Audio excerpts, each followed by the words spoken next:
this started, why don't we have you tell us when and how did it all begin? In the early 1960s, my mother and father came together.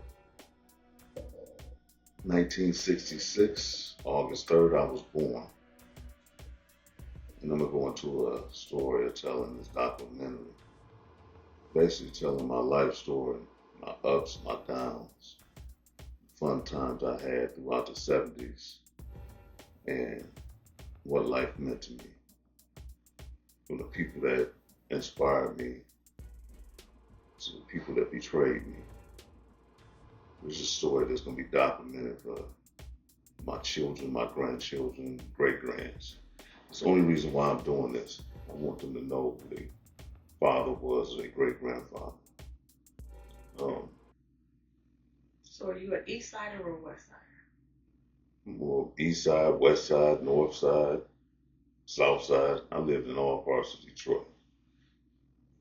So where were you born?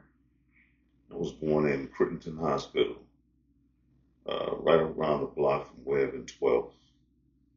Um, I can remember living over there when I was a little kid.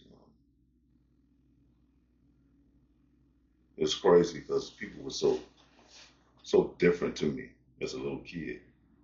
It's funny how when you're a small child, you look at the world so different when you're a little child. I was actually afraid of people, the way they looked. People started growing afros, leaving the 60s, going to the 70s. People started growing big beards and looking crazy as hell. I was like, man, this world is stripped up, even as a little kid.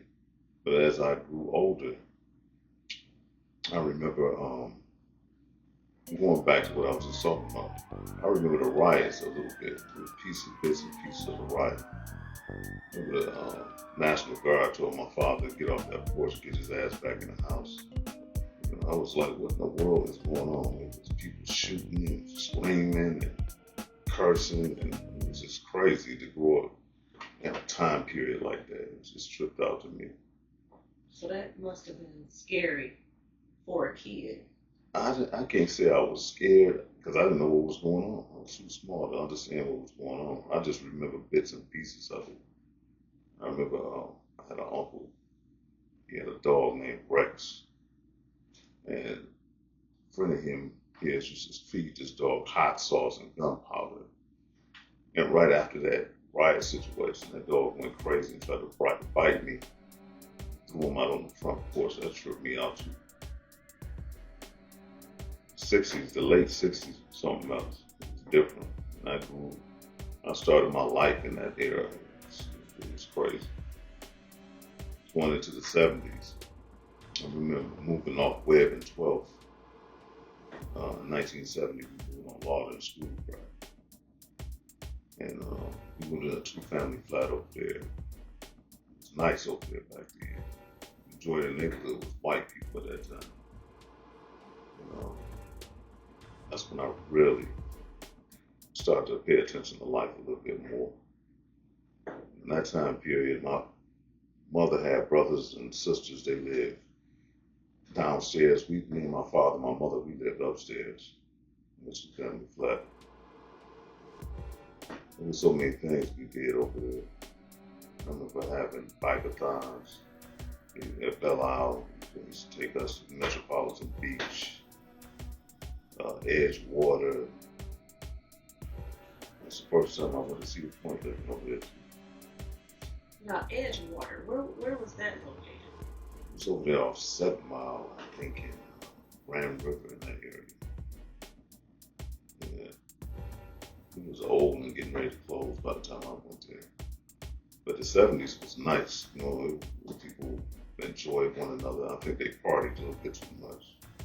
But they really enjoyed one another. My parents used to meet people at grocery stores and bring them home, and next thing you know, they partying and barbecuing together. The 70s was live.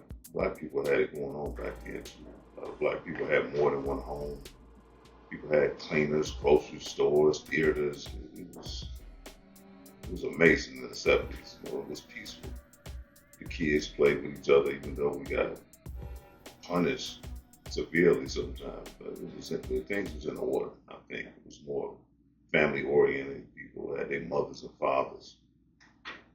Everyone had, basically had jobs. But the '70s was amazing to me.